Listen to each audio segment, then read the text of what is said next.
Pasamos a esta otra parte del programa agradeciendo enormemente la presencia de Maristela Svampa, investigadora, filósofa, también del campo de la sociología, activista socioambiental y de muchas otras causas, a quien le agradecemos particularmente que está acá presente para este primer programa que estamos haciendo. Bienvenida y gracias por venir. No, muchas gracias por la invitación, Nico. Uno está siempre en esta coyuntura empujado a querer ir de una, a hablar del gobierno que tenemos y los desafíos que nos plantea, pero antes de eso, vos venís trabajando un montón de una conceptualización más general de lo que está pasando no solo en nuestro país, sino en el planeta. La idea de cómo se están, o problematizar cómo se están solapando distintas problemáticas, distintas crisis, aparece la idea o el concepto de una policrisis. ¿En qué momento pensás que estamos en la historia de la humanidad, por pensar algo así muy a grandes rasgos, y después vamos yendo a lo más concreto?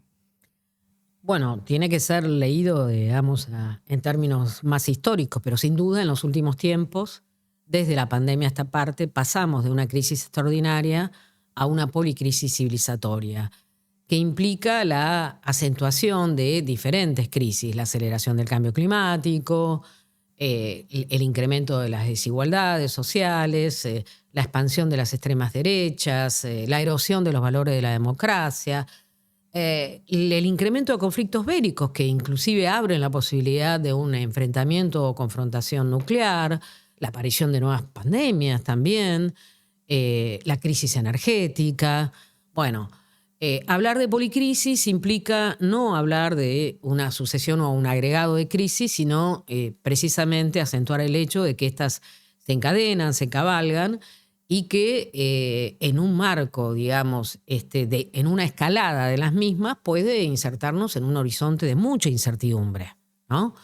En la cual no sabemos cuál de los factores puede ser el determinante de una crisis civilizatoria mayor. Bien. Y de la mano de eso ustedes trabajan, digo ustedes porque estás trabajando colectivamente con distintos activistas, investigadores, ahora te voy a preguntar sobre eso también, pero trabajan con una idea de colapso y de colapsos localizados. ¿Cómo eso lo podríamos explicar, digamos? Bueno, en realidad hace varios años escribimos un libro con Enrique Viale, cuyo título es El colapso ecológico ya llegó, sobre todo para subrayar el hecho de que, bueno, vivimos en tiempos de antropoceno, capitaloceno, en el cual estamos chocando con los límites planetarios, estamos chocando con los límites biofísicos y ecológicos del planeta. Dada la inestabilidad climática y también el énfasis que hay cada vez más en la exacerbación de la extracción de combustibles fósiles y por ende la aceleración de la crisis, bueno, puede ser que atravesemos lo que se llama un umbral crítico, los puntos de inflexión o un tipping point que genere un cambio sistémico mayor, en el cual, bueno, puede darse que efectivamente la vida se torne muy hostil en el planeta. Esa es una posibilidad que gran parte de los climatólogos están manejando, digamos. Entonces, en ese marco se habla así de una suerte de colapso sistémico. Pero también podemos hablar del colapso como algo que está integrado ya al antropoceno, ¿no? Que implica reconocer que el presente y el futuro ya no serán como ha sido el pasado. Vivimos los tiempos del fin de la normalidad climática, ¿no? De una inestabilidad muy atravesada por eventos extremos, eventos meteorológicos extremos, como inundaciones, tornados, incendios, todos fenómenos que efectivamente vemos que aparecen ilustrados ya en nuestra realidad cotidiana, ¿no? Yo a eso le llamo colapso climático localizado porque efectivamente están situados, ¿no? Y podemos tener experiencia de ello. No así de una suerte de colapso sistémico, o esa visión catastrofista que nos puede presentar, qué sé yo, una mirada más a la Hollywood, ¿no? Como si el mundo se fuera a acabar de un día para el otro. No. Puede haber crisis energéticas o apagones, blackout, de corto plazo, pero en realidad la crisis se vive sobre todo a través de colapsos climáticos situados, como por ejemplo el que se dio en Bahía Blanca, ¿no? Bahía Blanca, primero en el año 2023, con esos vientos huracanados que causaron también el derrumbe de casas y que llegó inclusive a la ciudad de Buenos Aires, ¿no? Y más cercanamente con la inundación que sufrió el 7 de marzo de 2025, que causó más de 13 muertos y una gran cantidad, 1.500 desplazados, creo, o refugiados. Bueno, esos son los fenómenos que efectivamente marcan nuestra época, como la Dana en Valencia, los mega incendios en la Amazonía, cuyo humo llega inclusive a las ciudades del sur, ¿no? Podemos ver que los humos de esos grandes incendios llegaron a Buenos Aires, a Santiago de Chile, a Porto Alegre, Río de Janeiro. Los mega incendios también de Estados Unidos que terminaron, digamos, incendiaron o generaron un incendio de grandes mansiones, ¿no? de actores y súper ricos. Pero bueno, en todo caso, acá en Argentina vemos que hay una gran cantidad de incendios en Córdoba, en el litoral, en la Patagonia durante el verano, y luego este tipo de colapso más localizado producido por tornados, inundaciones, básicamente olas de calor, olas de frío. Y lo que sucede es que, bueno, esto genera un desastre para el cual nuestras ciudades no están adaptadas, ¿no? De la noche a la mañana la vida se convierte en una catástrofe y bueno, la gente se queda sin casa, se queda sin trabajo, es necesario reconstruir muchas veces desde cero y encontramos también vidas que no vuelven a ser lo mismo, ¿no? Vidas dañadas. Bueno, eso es lo que marca nuestra época, digamos. Esos colapsos climáticos localizados van a ser cada vez más frecuentes, se van a ir multiplicando en la medida en que no se tomen medidas para poder hacer una transición hacia combustibles, hacia energías renovables y abandonar los combustibles fósiles, y en la medida en que los estados no adopten políticas que impliquen una adaptación a esto que ya es inevitable, ¿no? La sucesión de eventos extremos. Bien.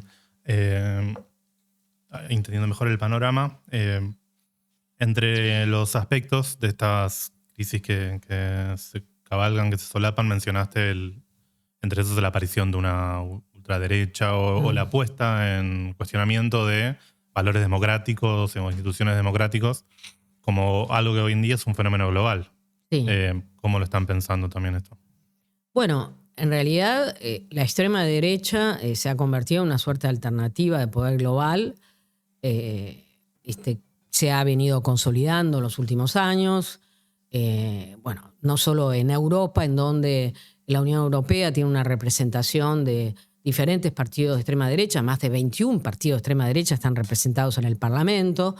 Si uno mira el caso de Víctor Orbán en Hungría, por supuesto inclusive hasta Modi en la India, bueno, ahora Trump en su segunda gestión, Argentina con Milei, hay una gran variedad de gobiernos de extrema derecha y después de fuerzas de extrema derecha que buscan acceder al poder. Y que más allá de las diferencias que hay entre ellas, tienen ciertos elementos en común. Uno de ellos tiene que ver con la visión reaccionaria que tienen sobre la sociedad y, sobre todo, sobre los derechos, porque las extremas derechas apuntan a la supresión de derechos sociales, derechos de las mujeres, derechos ambientales, derechos de las diversidades, de los pueblos indígenas. Y también las extremas derechas, casi todas ellas, no solo creen en la fuerza del mercado, sino que buscan ampliamente favorecer a los sectores súper ricos. Y en esa línea, lo que apuntan a hacer es, sobre todo, a disminuir, a reducir o a suprimir la capacidad de regulación de los estados para que, supuestamente, la fuerza del mercado, en ese sentido, operen con libertad, lo cual hace que esto otorga mayores beneficios hacia los sectores, el club de los multimillonarios, podríamos decir, ¿no? Pero, amén de eso, las extremas derechas tienen como característica que captan, ¿no? el enojo y la rabia, la ira de la gente, la gran decepción que hay, por ejemplo, en Europa en relación a una globalización asimétrica que ha dejado a pobres localizados y marginados. En el caso de Estados Unidos es la caracterización de los inmigrantes como delincuentes, sobre todo los latinos, ¿no? En Europa son sobre todo los inmigrantes de carácter extracomunitario y de religión musulmana. Y como siempre digo, en América Latina es más difuso, ¿no? Son diferentes los enemigos, pueden ser los pueblos originarios, los trabajadores organizados, las mujeres, sobre todo si son feministas, pero se construyen en relación a un enemigo. Hay una simplificación, ¿no?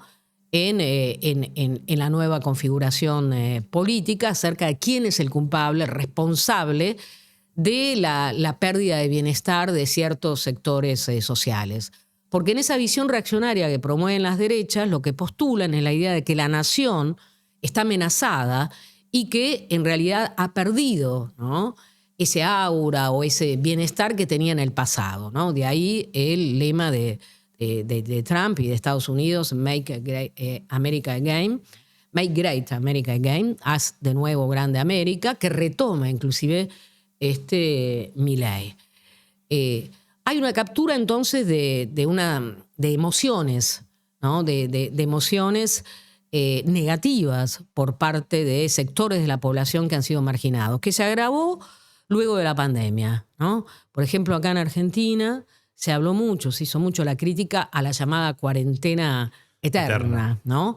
Que sobre todo congregó en manifestaciones en la calle, fue la primera vez que las extremas derechas se encontraron en la calle en Argentina, a sectores muy variopintos, ¿no? Desde los anticuarentena, los antivacunas, ¿no? Bueno, de ese caldo de cultivo nacen esta extrema derecha que creíamos marginal y que en muy pocos años, ¿no?, llegó a construir una alternativa de gobierno. Y ahí te escuché en alguna charla o entrevista previa decir algo de que ves que tuvo una cierta capacidad de hacer empalmar ese odio con un cierto uso de los nuevos mecanismos de comunicación, las redes sociales y demás, y que quizás a veces quienes estamos de este lado del universo quedamos en el 1.0 frente a la digitalización de ese odio que lograron hacer estos tipos de movimientos y aprovechar esas redes sociales o esos mecanismos de comunicación que quizás de nuestro lado todavía no estamos tan avesados en el uso, ¿no? Bueno, eso está demostrado en diferentes estudios. Hay un libro que a mí me gusta citar, que es el de Los ingenieros del caos, de Giovanni da Empoli, que es un analista italiano-francés, que escribió este libro antes de la segunda ola de extrema derecha, ¿no? Y antes del segundo gobierno de Trump, y que sobre todo hace el énfasis en el rol de las redes sociales, de los equipos de trolls que se construyen para intervenir a través de las redes sociales y direccionar las emociones de los sujetos. Y direccionar las emociones quiere decir que, bueno, van a buscar enviar información a través del uso del algoritmo de aquel que no quiere movilizarse para ir a votar en favor de alguien, buscarán movilizarlo, y buscarán desmovilizar a aquel que está en contra del candidato que ellos promueven, ¿no? Entonces, el uso de los algoritmos está al servicio de una política que sobre todo direcciona hacia los extremos. Estoy citando a da Empoli, que dice que sobre todo esta extrema derecha se basa en esa manipulación de la ira más los algoritmos, ¿no? Pero básicamente es interesante ahí analizar que más allá de las redes sociales, las extremas derechas no solamente se basan en una visión individualista, en una visión que busca quebrar el tejido social o el lazo social, una visión que busca centrar la idea o asociar la idea del individuo con la del emprendedor, sino también, digamos, hay un plus, y este plus tiene que ver con esa emocionalidad que desde mi punto de vista genera un nuevo régimen de afectividad o va generando, ¿no?, una nueva economía afectiva menos acorde al capitalismo neoliberal globalizador y más acorde con estas narrativas, digamos, capitalistas exacerbadas del fin, ¿no?, en las cuales lo esencial es que esa emoción movilizada se desconecte de la realidad del otro, en la cual se genere una indiferencia en relación al sufrimiento del otro, llamémosle grupos vulnerables que que pueden ser desde enfermos de terminales de cáncer, sujetos que sufran algún tipo de discapacidad, en fin. Nuestros jubilados. O nuestros jubilados, que son la encarnación más cabal, ¿no?, de esos sectores o grupos vulnerables. Entonces hay ahí también el objetivo de construir una nueva economía afectiva que está basada en la indiferencia, en el odio. Acá se habla mucho de la crueldad, pero bueno, es ese conjunto de emociones negativas, ¿no? Elon Musk dijo en el mes de febrero que la empatía era la debilidad de la cultura occidental, ¿no?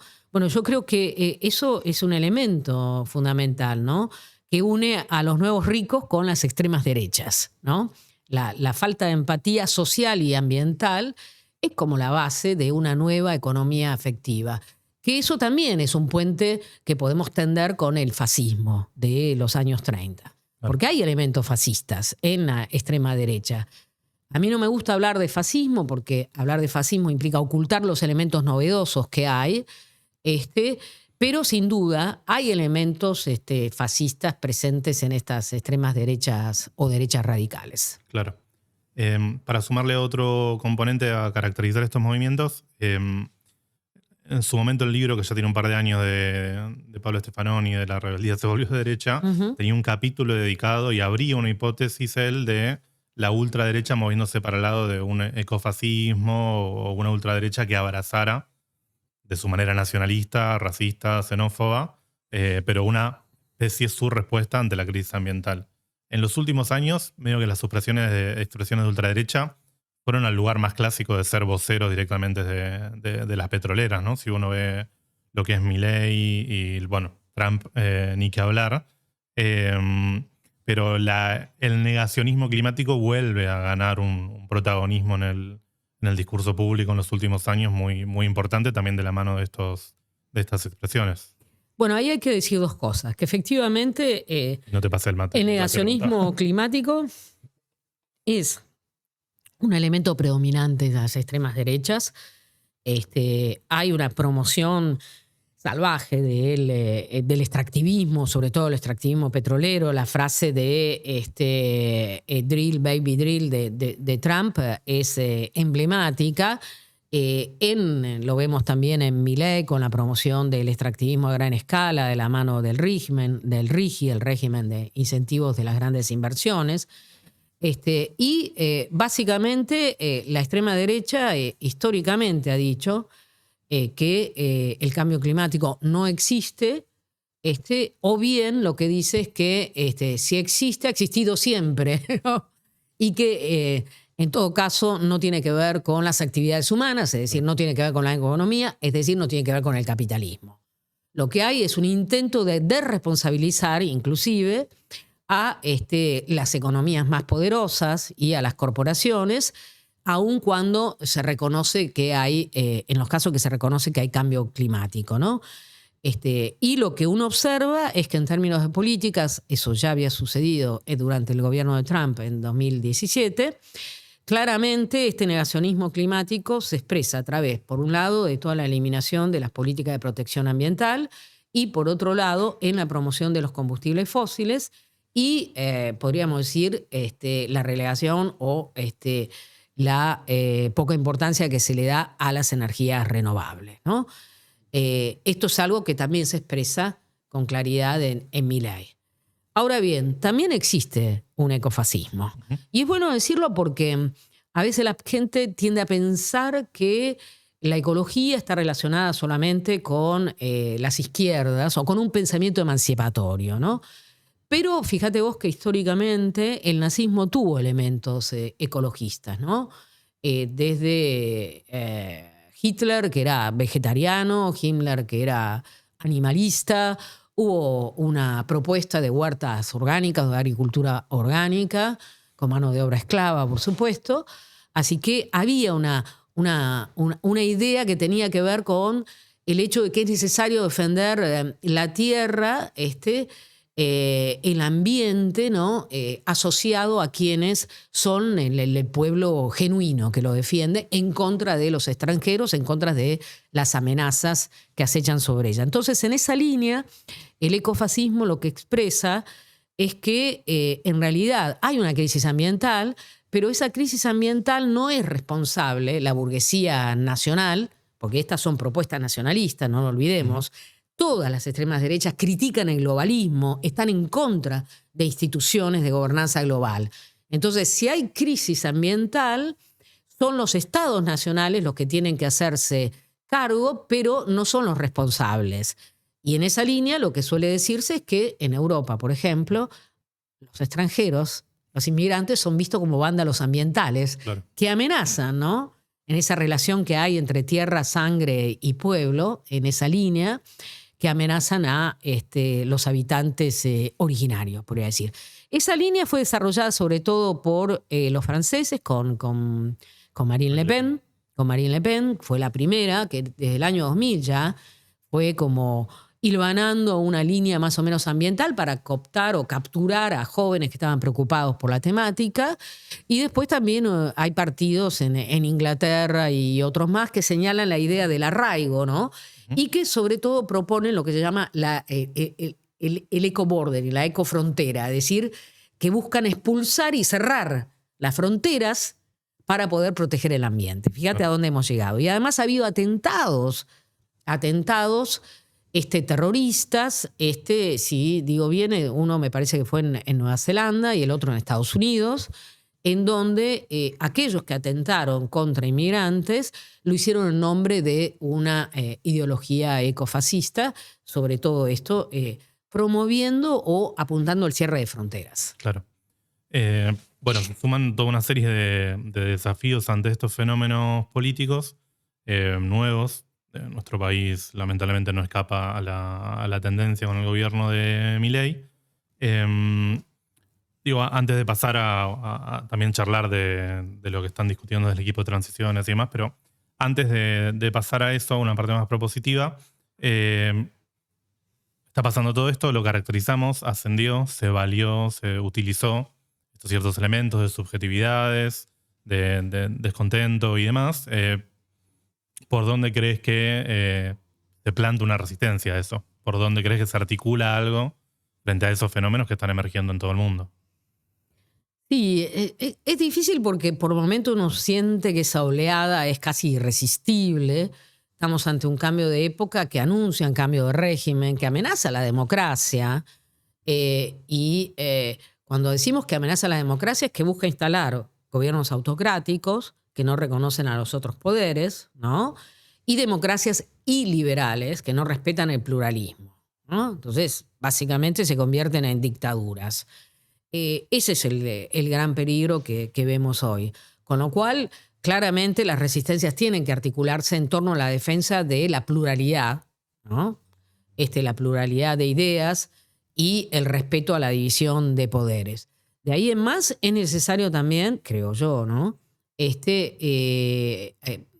Apelar al acumulado de luchas que hay en los diferentes países, sobre todo, al menos en aquellos países en los cuales los partidos políticos parecen haber renunciado a la idea de luchar contra la extrema derecha. Argentina es un caso, ¿no? Argentina es un caso porque efectivamente en todos los contextos se da que cuando una extrema derecha accede al poder, en general se derechiza, ¿no? Gran parte del arco político. La extrema derecha instala su agenda y hace que la centroderecha y la derecha neoliberal se radicalicen junto con ella. ¿Qué es lo que pasó en Argentina? Teniendo a Milei en minoría, sin embargo, sacó todas sus megaleyes, ¿no? Que implican casi una reforma constitucional, de hecho, apoyado por un partido como el PRO, que se decía republicano hasta hace poco tiempo, y la derecha y sectores del peronismo también, ¿no? Entonces, ahí lo que uno ve es que efectivamente esta amenaza a la democracia, esta crisis, encuentra como responsables no solo a la extrema derecha, ¿no? Sino a amplios sectores de los partidos tradicionales. Y ante ello lo que vemos es que hay como una suerte de estampida.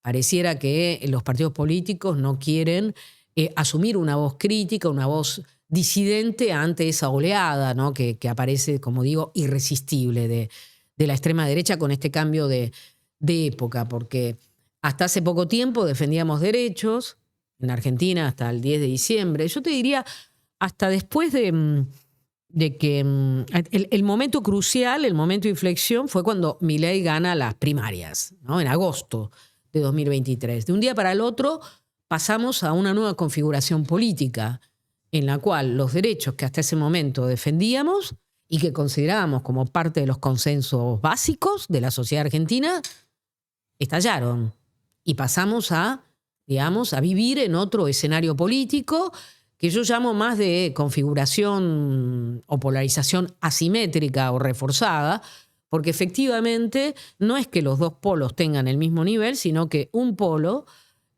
apela con violencia a la invalidación del otro, ¿no? Y coloca los temas que no respetan ningún código que tenga que ver con la conversación pública, la conversación democrática, ¿no? Entonces, eso se instaló en la Argentina. De la noche a la mañana, lo que considerábamos que era el rol del Estado, lo que considerábamos narrativas de derecho legítimas, pareciera que fueron desmanteladas y que ya no eran derechos sino privilegios. Los periodistas rápidamente se alinearon, te diría la misma noche en que ganó las primarias Milei, recuerdo haberlo visto por televisión, y la derecha siguió el tren de Milei, ¿no? Con la idea además de lograr una suerte de venganza, de revancha de clase, con respecto a ciertos sectores que sí pregonaban una narrativa de derechos. Así que es una situación muy, muy difícil, digamos, de desmantelamiento del sistema político, de corrimiento del umbral de lo políticamente posible.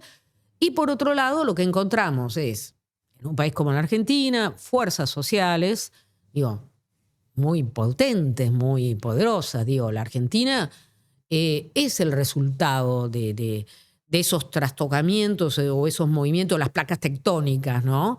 De parte de movimientos sociales, el movimiento obrero, los movimientos de derechos humanos, el movimiento de mujeres, por dar algunos ejemplos, ¿no? Han movido las placas tectónicas de esta sociedad. Bueno, este es un momento todavía de desconcierto y de fragmentación de luchas. Pero bueno, yo creo que ahí hay elementos a los cuales tenemos que apelar, ¿no? A esa suerte de fuerzas de la tierra, ¿no? Que traen lo mejor de la acción colectiva, porque son aquellos que, insisto, movimiento obrero, movimiento de derechos humanos, movimiento de mujeres, han ampliado el horizonte de sentidos emancipatorios. ¿No? A eso hay que apelar. Eso por un lado. En segundo lugar, para mí también es fundamental dar una batalla que podríamos llamar, es parte de la lucha cultural, en términos de régimen afectivo. No podemos dejar que se instale una suerte de economía afectiva instalada, una suerte de economía afectiva que ancla sobre todo en lo peor del ser humano. En el odio, en la indiferencia, en la desconexión con el otro, que favorecen también hasta las nuevas tecnologías y que sabemos, efectivamente, a través de las nuevas redes sociales, se busca promover. Y en esa línea también yo creo que los movimientos sociales deben impulsar y deben colocar en la agenda qué es lo constitutivo de la humanidad como tal. Y lo que es constitutivo de la humanidad es la solidaridad, es la cooperación, es la interdependencia. Eso es fundamental. Inclusive si hablamos en momentos de policrisis civilizatoria, lo único que puede sacarnos de la policrisis civilizatoria no es solo la acción colectiva, es la solidaridad y la cooperación entre los sujetos. Así que ahí me parece que hay un elemento fundamental que tiene que ver con la constitución de las subjetividades y las relaciones con el otro que debemos promover y fomentar. Y eso implica combatir el régimen de afectividad basado en el odio y la indiferencia que busca consolidar este régimen. Claro. Hay toda una dimensión, si se quiere, de la resistencia, y sea por no volver a experiencias que justamente causaron parte de la defraudación que abrió paso a a esto, sea por los desafíos que plantea la policrisis. Hay todo un trabajo que ustedes están encaminando que tiene que ver con elaborar una propuesta, digamos. Un programa, un camino, alguna serie de ideas, lineamientos de para dónde podría encaminarse otra respuesta a la crisis ambiental, a la crisis económica. No sé si querés contar algo de cómo vienen pensándolo de esto desde el equipo Transiciones. Bueno, en realidad tenemos, Y del pacto ecosocial. claro, tenemos dos niveles o diferentes escalas, ¿no? Desde el año 2020, junto con otros colegas, amigos como Enrique Viale, pero con colegas y activistas de otros países de América Latina, conformamos el Pacto Ecosocial e Intercultural del Sur, con la idea de disputar sentidos acerca de lo que consideramos que debe ser la transición ecosocial desde el sur global, ¿no? En un momento en el cual se discuten hipótesis de transición, sobre todo hipótesis de transición energética, ¿no? Eso por un lado. Por otro lado, hace un año y medio, a fines de 2023, conformamos el equipo Transiciones en Argentina, precisamente porque venimos trabajando con diferentes equipos y sabemos que coincidimos en un diagnóstico común respecto de cuáles son las características de la transición energética que se busca imponer, que es una transición que ve a América del Sur y a los territorios de la periferia como zonas de sacrificio, ¿no? Y bueno, en esa línea lo que postulamos es que debíamos ir más allá del diagnóstico y nos propusimos generar una agenda de propuestas, ¿no? Para un país diferente, con justicia social y con justicia ambiental. Al principio empezamos con los equipos que estábamos trabajando, con los cuales estábamos trabajando transición energética. Luego fuimos incorporando gente de diferentes equipos y diferentes disciplinas. Hay desde médicos hasta economistas, bastante economistas, pese a que es muy duro trabajar con economistas. Y ya te puedo decir por qué. Pero en todo caso, es un equipo de equipos bastante federal, porque no solo hay gente que está trabajando en Buenos Aires, sino, tenemos mucha gente en Rosario, en el sur de Buenos Aires, en Neuquén. Aspiramos a incorporar también al equipo otros equipos de otras partes del país. Y bueno, fuimos elaborando, por un lado, los lineamientos de lo que consideramos que es una transición ecosocial, que creemos que debe ser integral, holística, que debemos discutir no solo hipótesis de transición energética, sino también de transición productiva, cultural, que debemos repensar el Estado, el mercado de trabajo, los impactos que una transición traería en el mercado de trabajo, que tenemos que pensar, cuál sería el rol del litio en ese sentido, cómo debemos pensar la transición energética. Son muchos los aspectos y muy complejos, porque además no es que nosotros tengamos ni la varita mágica, por un lado, ni por otro lado las respuestas a todo. No, tenemos las preguntas, tenemos, como diría Mariátegui, una guía, una brújula que nos orienta, y esa brújula es sobre todo está relacionada con los propios conceptos horizontes que fueron elaborando los movimientos sociales, ¿no? Derechos de la naturaleza, buen vivir, justicia social, justicia ambiental, soberanía alimentaria. Esos son elementos que de alguna manera guían nuestro pensamiento y van construyendo otro horizonte. Por ejemplo, dentro del equipo Transiciones hemos trabajado la noción de Estado ecosocial, porque nosotros estamos convencidos de que no hay que dejar lo social al libre juego del mercado, que solo beneficia a los más poderosos, sino que el Estado debe intervenir para ser garante de derechos y establecer o incorporar políticas públicas de integración. Ahora bien, no es cualquier Estado. El Estado en sí, como existía en Argentina, era muy deficitario, ¿no? Pero estamos obviamente en contra de la eliminación del Estado. Apostamos a la idea de que necesitamos otro Estado, un Estado ecosocial que articule en ese sentido los riesgos sociales y los riesgos ambientales, ¿no? Entonces, el Estado ecosocial aparece como una suerte de reorganizador más general dentro del cual un elemento fundamental es sin duda la cuestión de la redistribución de la riqueza. Porque no podemos pensar ningún horizonte de transición ecosocial si no incorporamos la cuestión de la injusticia y la desigualdad. Y eso me parece un elemento fundamental. Porque no nos olvidemos que cuando hablamos, por ejemplo, de geopolítica del antropoceno, no solo hablamos de las relaciones de desigualdad entre el norte y el sur global. Hablamos también de la existencia de súper ricos en el norte y en el sur global, que son los que generan, digamos, también la mayor cantidad de emisiones de efecto invernadero. El 10% más rico emite, digamos, más gases de efecto invernadero que el 50% más pobre. Con lo cual, también en lo ambiental hay una cuestión de desigualdad social. Los ricos tienen que consumir menos, tienen que emitir menos gases de efecto invernadero y tienen que pagar impuestos de todo tipo. Ese es el punto de partida para pensar una redistribución que puede ser la base a partir de la cual desarrollar políticas como el ingreso universal ciudadano y, sobre todo, atravesadas por políticas de cuidado. Bueno, de eso se trata el Estado ecosocial. Son muchas las dimensiones, ¿no? Pero básicamente lo que busca es articular, ¿no?, elementos de justicia social con los de justicia ambiental, que no diría que han estado desconectados, pero que sobre todo el progresismo ha buscado presentar como que están desconectados para justificar el avance del extractivismo, ¿no? Bueno, nosotros creemos que no, que en realidad con el avance del extractivismo son los sectores más vulnerables, los más pobres, los que son siempre más afectados, pero tenemos que dar respuestas a esas demandas.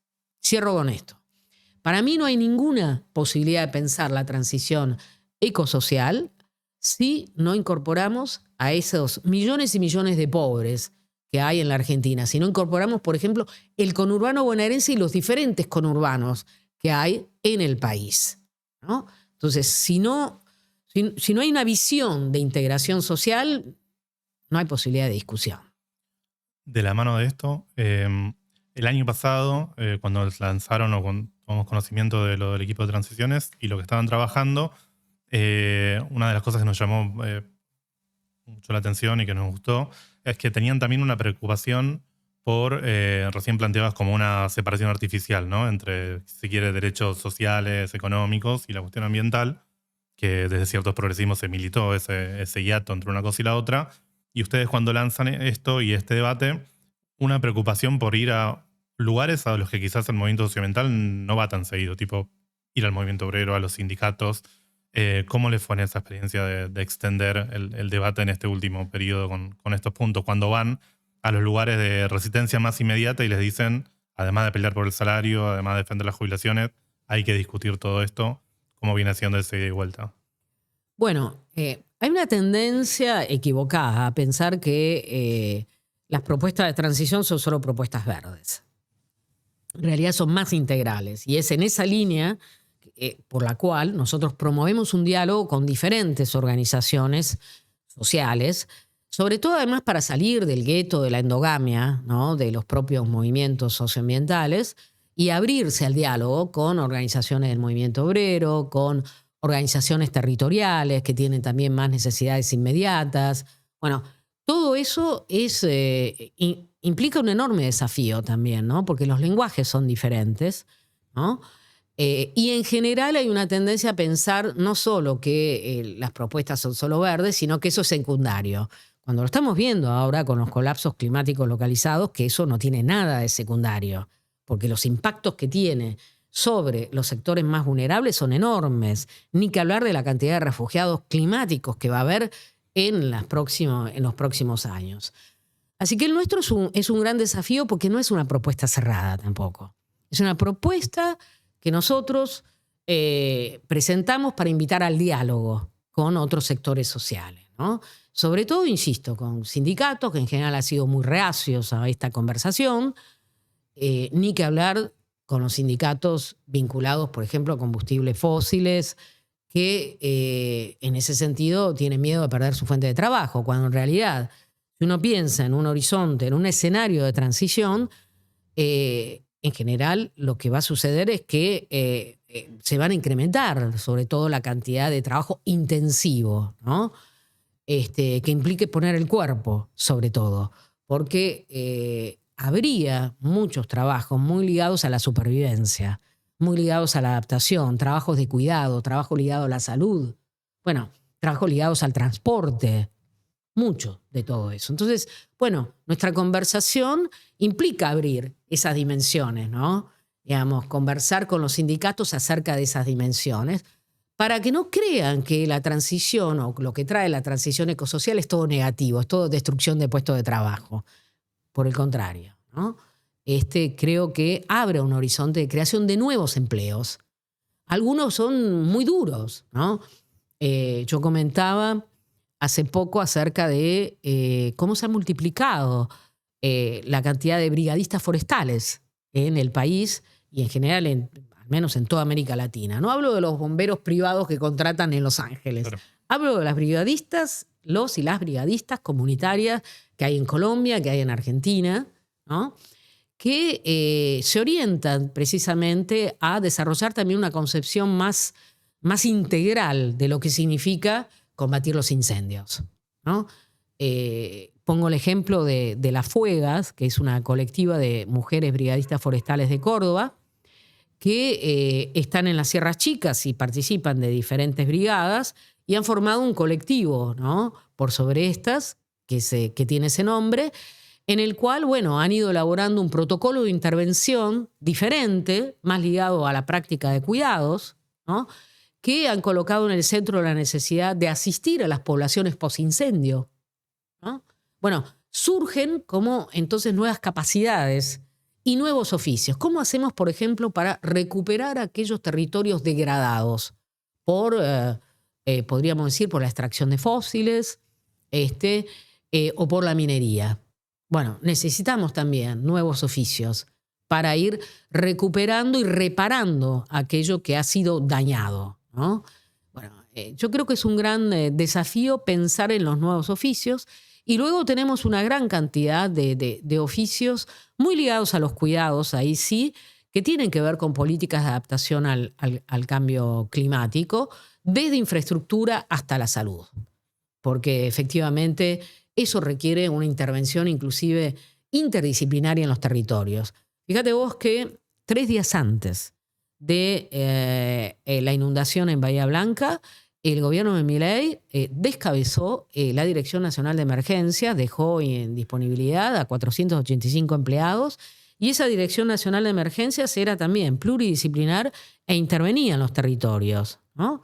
Bueno, son esos organismos que hay que efectivamente fortalecer, recrear, ¿no? Con una nueva óptica en clave de transición en vez de eliminarlos como está haciendo el gobierno. Y después está todo lo que tiene que ver directamente ya con la transición, ¿no? Energética y ecosocial. Así que hay una variedad de empleos y nuevas capacidades también en la base de esos empleos que al menos apunta más a subrayar esta idea de que en un mundo cada vez más hostil es necesario reforzar las relaciones de cooperación y de interdependencia.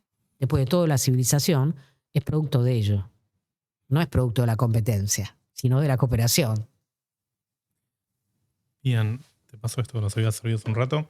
Y de esto último que decías, que es súper interesante, algo de lo que queremos charlar en este programa en general tiene que ver con, y quizás para ir cerrando la conversación, esta primera entrevista, pensar el futuro. Vos ahí abriste una serie de aristas de lo laboral y antes un par de cuestiones más respecto de estas transiciones que son necesarias. A veces se presenta lo que viene de la mano de imágenes de la catástrofe o del colapso como una cosa que agobia, o de un futuro que necesariamente todo lo que viene de acá para adelante va a ser peor, por decirlo muy, muy simplificadamente. ¿Cómo ayudar también a construir una subjetividad, o desde qué lugares construir una idea de que podemos pelear en futuro, por más de cómo van agravándose algunas cosas, por una vida que valga la pena ser vivida? ¿Cómo debería ser en algunos aspectos más centrales, o desde qué punto de vista pensar sobre qué puntales, sobre qué ideales deberíamos pensar ese futuro o pensás que sería un futuro que a vos te gustaría vivir en este planeta? Bueno, yo creo que más o menos ya he ido respondiendo en esa línea porque creo que hay una cuestión de valores, Ujú. ¿no? Que fortalecer, que tienen que ver con la ecodependencia, con la interdependencia, pero también con la vida digna, sin duda, ¿no? Eh, el futuro es muy probablemente será más austero, digamos, que el que vivimos actualmente, que es una civilización del desperdicio, del derroche, ¿no? Necesitamos modificar el metabolismo social, el intercambio entre naturaleza y sociedad, que en el marco del capitalismo neoliberal ha implicado un aumento de la demanda de materias primas y energía, ¿no?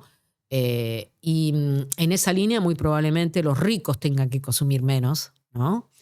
Y los pobres probablemente consuman más, pero no de la misma manera, ¿no?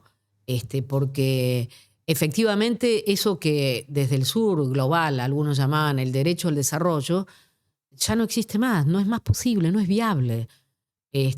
Pero no es viable porque efectivamente eso que llamamos desarrollo es el responsable del desastre actual, de esta policrisis, sobre todo en su aspecto más climático y energético. Entonces, tenemos que necesariamente repensar el perfil metabólico de nuestra sociedad, que es insustentable o insostenible, no solo en términos de producción, sino en términos de modelo de consumo, modelo de circulación de mercancías, de generación de desechos. Y ahí sí surge una cuestión fundamental que es cómo repensar las necesidades sociales por fuera de los deseos que genera una sociedad de consumo, ¿no? Pero cómo repensarla es bastante complicado, sobre todo cuando vemos que las jóvenes generaciones se han socializado en ese deseo y en el consumo ilimitado, como si el planeta fuera infinito. ¿Cómo hacemos? Ese para mí es el gran dilema, y como diría Mark Fisher, cómo creamos un deseo postcapitalista, ¿no?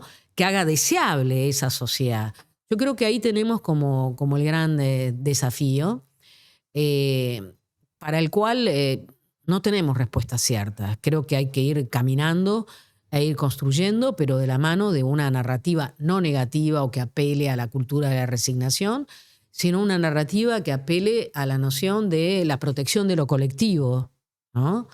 Y de la solidaridad y la cooperación entre los seres humanos y no humanos. Porque eso también me parece fundamental subrayar. Durante siglos el ser humano ha vivido como si fuera el centro de la naturaleza o algo exterior a él. Y bueno, ya vemos cuál es el resultado. Las nuevas generaciones, sobre todo los más jóvenes, tienen un gran desafío, que es el de ver cómo hacen para articular, ¿no? Necesidades con deseos. Pero evidentemente los deseos y con el nivel alto de consumo que ha generado esta sociedad, bueno, hace que todo sea absolutamente insostenible. De seguir así, el único camino que nos espera es el ecocidio, es el estallido completo, es chocar contra las fronteras planetarias. También hay algo del instinto de supervivencia de los sujetos o de las poblaciones. Lynn Margulis, una conocida bióloga, sostenía sobre todo que la vida en términos inclusive de microorganismos tenía que ver con la colaboración entre distintos organismos, entre distintas especies. No tenemos que volver a eso que está, digamos, seguramente es un elemento que está presente en nuestras acciones, en nuestros instintos, en nuestro pensamiento para poder potenciarlo y avisorar la posibilidad de construir un destino común. Tenemos que ver de qué manera generamos condiciones de habitabilidad del planeta. Ese es un gran desafío. Nosotros no cumplimos con el pacto intergeneracional que nos habíamos propuesto. Fíjate vos que de los dos lados, por un lado, los jubilados, ¿no? Que hoy están siendo golpeados impunemente, y por otro lado, los jóvenes a los cuales les espera, en ese sentido, un futuro peor al que en términos de condiciones de vida. Pero bueno, ese es el gran desafío que tenemos como humanidad. Yo creo que están dadas las condiciones para poder sortearlo, porque la humanidad lo ha hecho, ¿no? A lo largo de siglos y siglos de conflictos. No podemos chocar sin más contra las fronteras planetarias y arrojarnos en términos de allá casi de suicidio político, ¿no? Contamos con aquello que es el lado luminoso también de la humanidad. No cedamos al lado oscuro de la humanidad. Bien. Bueno, de vuelta, muchas gracias, Maristela. Y por último, para empezar a avisar, estás trabajando en un libro nuevo.